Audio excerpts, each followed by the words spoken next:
Pasabog ang pagdiriwang ng 34th birthday ng TV host actress na si Kim Chu. Sinurpresa niya kasi ang kanyang fans sa pamamagitan ng bago niyang hairstyle. Tila ito ang first time na nagpa-short hair talaga ng todo si Kim dahil ever since ay nakikita natin siya na may long and wavy hair. Ito na kaya ang sign na nakapag-move on na siya mula sa pinagdaan ng heartbreak? Kasi 'di ba, may mga kasabihan ng mga Pinoy na once nagpa-short hair ang isang babae na nasaktan sa pag-ibig, ay ibig sabihin nun, naka-move on na siya. Ang piniling background music pa nga ni Kim sa kanyang post ay ang kantang Ice Cream Man by Ray na tungkol sa brave, strong woman. Bagay na bagay kay Kim ang kanyang bagong look at lalo siyang nagmukhang fierce at palaban.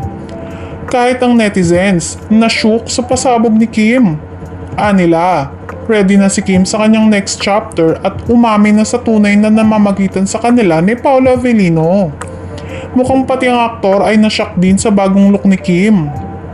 In fairness, ay baka mas lalong ma-inlove umano ito sa dalaga. Samantala, simple lang ang naging pagbati ni Paolo Avellino para sa birthday ng actress na si Kim. Sa Instagram story ng aktor, makikita ang larawan ni Kim na nakatalikod at nakataas ang dalawang kamay.